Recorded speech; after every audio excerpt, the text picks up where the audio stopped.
So we're here with Eamon and Becca. Did I say that right? Eamon? Yeah, you killed it. I'm getting it. All right. This video is really just about how to say Eamon's name properly.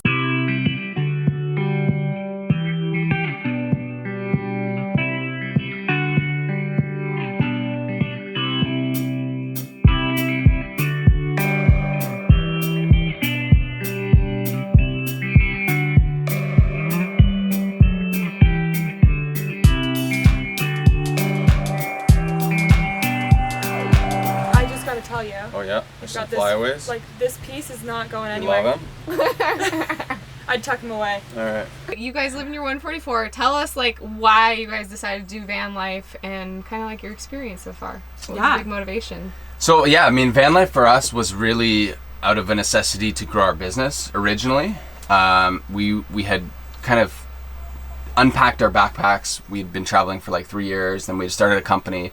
And so we had this like adventure itch that, you know, we were trying to scratch, as well as we had a small business that we wanted to expand into other markets. So, you know, even within Canada, like going to a little town. Yeah, you'd fly me to Montreal for a weekend and pay for hotels and, you know, it was way too expensive as a small business owners.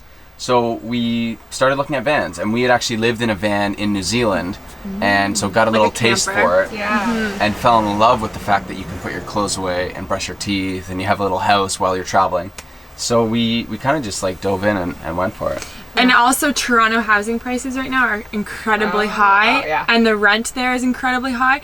And so we were at this point where we were looking to sign a new lease, and we had the lease in our hands, and basically Eamon said to me, like, there's this van in a lot. And he didn't tell me, but he'd been test driving vans for like 3 months. So like he said to you guys earlier, I was trying the 170. I didn't even know he did. I never even knew you drove a 170. Yeah. That's crazy. So he was out doing that. I think just as a hobby, you know? No, I think he wanted to present it to me as like a feasible idea and something we could kind of afford, like make work kind of thing. And you wanted it to be a plan as opposed to just let's live in a van. So yeah, were you on board? You were like, yeah, let's do it, or what? Yeah, for sure. I'm pretty laid back, but I also am very adventurous and wanted to do something different. And I love that we drive each other to do those different things. Anyway, so van life was born from like all of those things for us. And where did you get the inspiration for like your layout? You have to ask this guy again, because we go to test drive this van, and he's like, okay, so we're gonna have it like this, and then there's gonna be a counter over there. I'm like, there's no way that's gonna fit in here. It's just always something I think I've been good at. My mom always said I should be an interior designer, but I've always been good at like visualizing spaces. Yeah. I always did it with my room. I'd rearrange my room when I was a kid, like, you know, 500 times to finally get the perfect layout. Yeah. So I can easily do that within my head, and then I knew the kind of measurements and. I mean, you've done research as well. You'd seen other builds, but we'd never seen a build quite like this. I hadn't either, and I loved yours when we first found you guys on Instagram. I was like, yeah, I knew we wanted like a kind of a fixed table and to have a more forgiving space and for hosting. So I love that you can like walk through here too. Yeah. It's really huge, especially in the winter because we live in Canada. Things can get a little claustrophobic if you have to spend the day inside with the doors closed. So I almost am like instantly get out of bed. I'm like, put the bed up. We need space. It just gives you a hallway and extra square footage and everything. I love it. Sure. Yeah. And when we get that dog, you know. Dogs love the van because they can just run circles through it. First things first is our beautiful swivel seat. It really opens up our kitchen, living room, dining room, 3-in-1 combo. We've got a built-in stovetop that runs off of propane. I was all about getting a really nice, deep, large sink. So the purpose of our kitchen area is to actually feel like a tiny condo as opposed to just a camper van, because we've been living in the van for a year and a half. So we really value this really nice space. We love to cook. And love the recipe videos. We do recipe videos every Friday on our channel. I'm not a part of those at all, so... well, sometimes they miss a week, though, so you gotta watch out. Don't get too attached to them. Please be careful. We got a little Dometic fridge. I think it's the one size down from you guys. 55 liter. 55 liter. Just some storage down here. Nothing too crazy, mostly cans and things like that. Our propane tank and our water system. So we just have 3 5-gallon freshwater tanks, and then it drains off into our gray water in the back there. So quite a simpler system than you guys, but it works for us. Not too shabby. We're at the back of the van, so this is where we sleep. This bed converts into couch mode and bed mode, and it's just a really simple slat design. So the whole thing pulls across and locks into the channel here. and then you can have a full double bed. We've also got a lot of storage underneath the bed. So this is a big pull-out drawer. This houses all the toys. We have a tea company, so we have some chai in there, some extra sweaters, stuff like that. And then this is what we're dealing with for clothes. Pretty simple, but his and her closet. Another little fan here.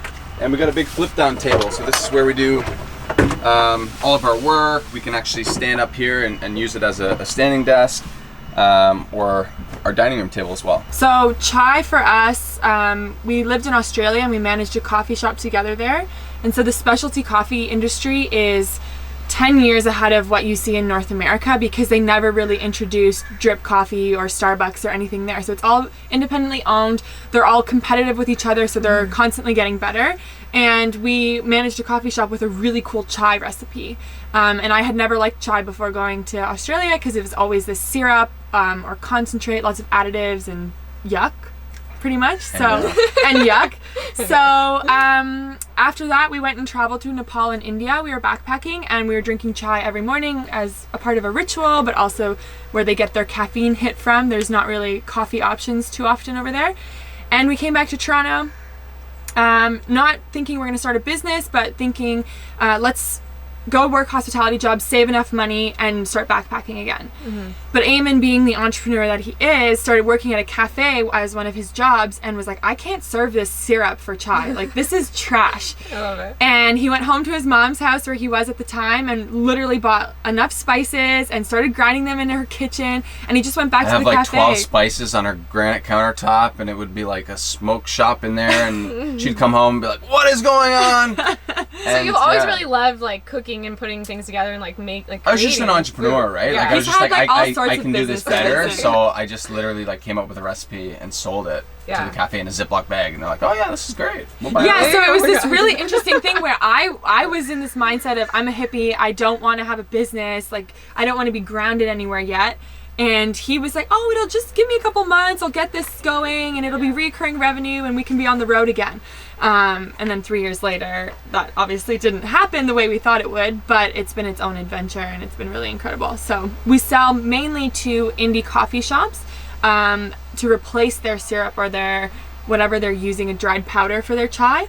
And that's when we found van life, because we wanted to go and meet these people in person, and we didn't know how to do that without spending and breaking the bank. Before the business was started, we were big travelers, and we had kind of dabbled with YouTube, like mainly just putting videos together for our families to see, hey, look, they're in Thailand and they've got a GoPro, and we put these crappy montage clips together.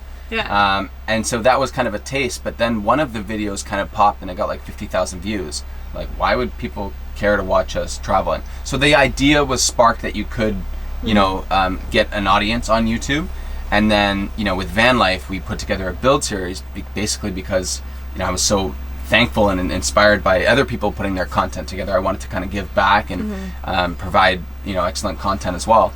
And that's where we started to see real, engagement with our videos. The van tour obviously pops you up a little bit, and then you're like, whoa, like this is a thing. And then we started learning about YouTubers and like people making money on YouTube and it was not strategic at all. Neither of our businesses were strategic or pushed or anything. It's just really happened, which is cool. Yeah. So what's a typical day in van life like? Like, how do you work and balance all that while you're on the road? It's really interesting because even when we do our normal day in the life, it's like nothing about our life is very routine or normal. Some days it's you work 18 hours because we're doing lots of chai work and we're got client calls and we're just like managing invoicing and doing all that stuff, because we still very much are very hands-on with that, and we're editing a video, and so you don't do anything but work all day. And then other days, like tomorrow, we're like, you guys want to go mountain biking? So it's just about, to some people it might look like, oh, you're doing nothing on a Tuesday, but you're forgetting that we worked all weekend long or whatever it might be. Totally. So there isn't really a schedule, but we just know, like, we work really hard and we love what we do, and that sounds so cliche, but when you truly love it, it doesn't feel like you're working. So we're always working. Yeah, that's one of the best things about this lifestyle is like how flexible it can be, and it doesn't mean that we don't work, but we work in a different way. Right? Yeah. So what's like one tip you guys have for somebody that's maybe interested in van life or hitting the road, whether that's, a tip on the build or just the experience or having, a business while you're on the road? Yeah, I think my number one thing, and I say it for all of those, is just go for it. There's nothing that you can't do if you just get on YouTube and do some research for the build, or, you know, just start making things happen and start verbalizing it. I'm gonna live in a van, I'm gonna work remotely, and taking the steps to make it happen. Like, it doesn't happen overnight, so just start. Just go for it. I think a lot of people get caught up on perfection. Yeah. So, like, even with your build, right? Some people want, you know, the lines to be perfectly straight. And in your first build, realistically, nothing's going to be perfect. So just kind of get those, like Bec's saying, go for it, get started.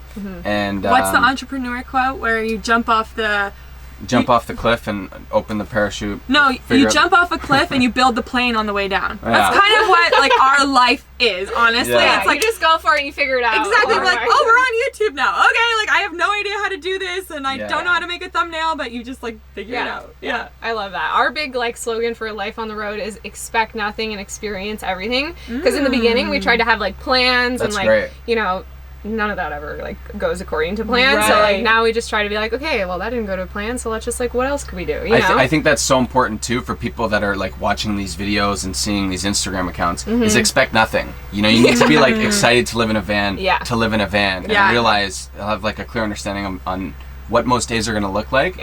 So you're not sitting there in Walmart, you know, invested in this van, disappointed. Yeah. A lot of the time it is like sitting in parking lots. Like, it's not always as glamorous as it looks on social media. Absolutely. Especially the way Sarah makes it look.